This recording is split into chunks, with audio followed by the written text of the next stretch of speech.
All right, so if you've been following along lately, what you might have noticed with mine or maybe other people's reactions to the GT on trails specifically was the tire, right? On the street, it felt pretty good, pretty carvy, but then once you got onto the trails and you hit the big chunk or bigger roots and whatnot, it really likes to just toss you off the board. And if you lower the PSI, it helps a bit, but then you start to hit the rim because you only have so much space between the rubber and the rim where it can get pressed in, right? Introducing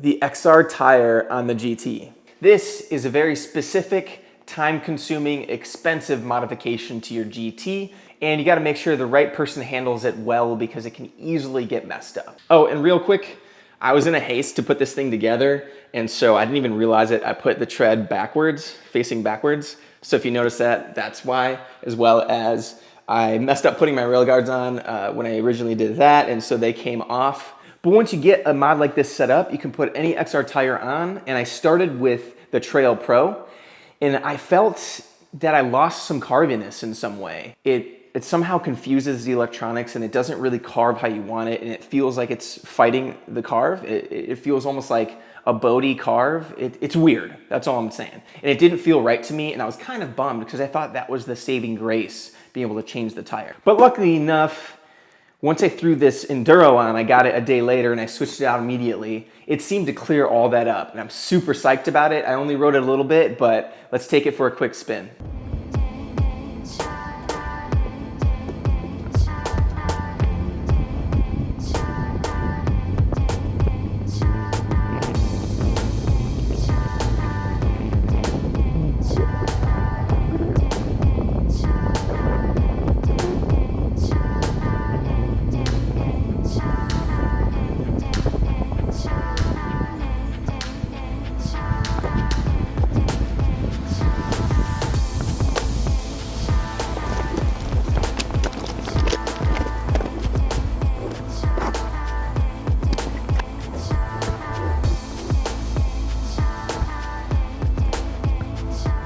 All right, at this point, usually that drop into that huge rock quarry was too hard for me to get through. I've never gotten through it before. I've maybe gotten halfway or all the way to the end and then got stuck. But look at that, first try on the GT with this Enduro tire, I was able to just crush through it, get up it, use that GT power to get through the last little section of it.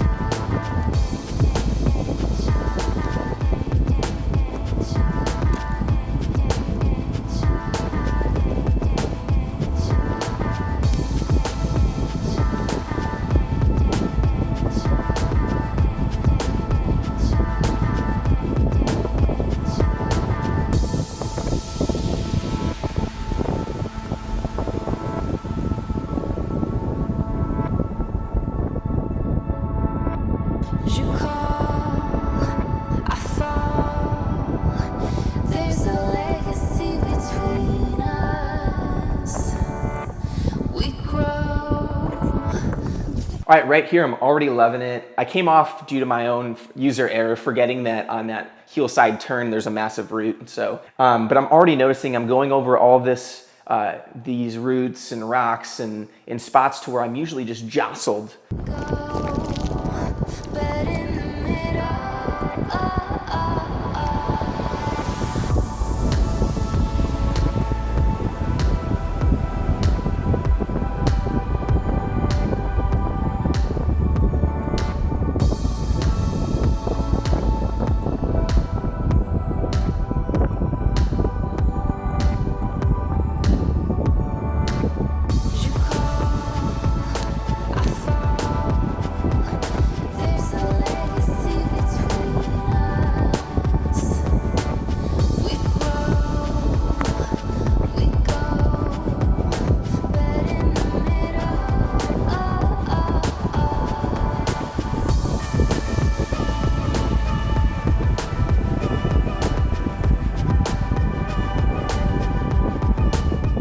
All right, I can already tell this is the tire for the GT, whether or not it's gonna be the GT version or the XR version on the GT, which is what I have.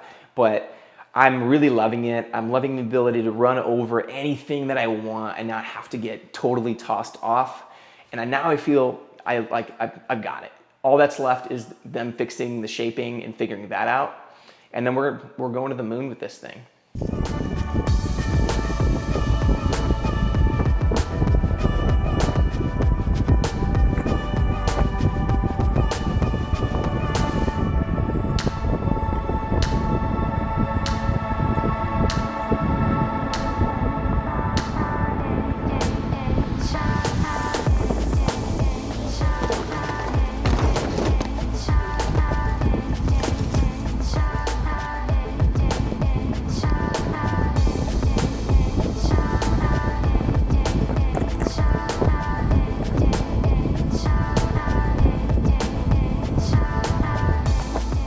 I hope you liked the sneak peek.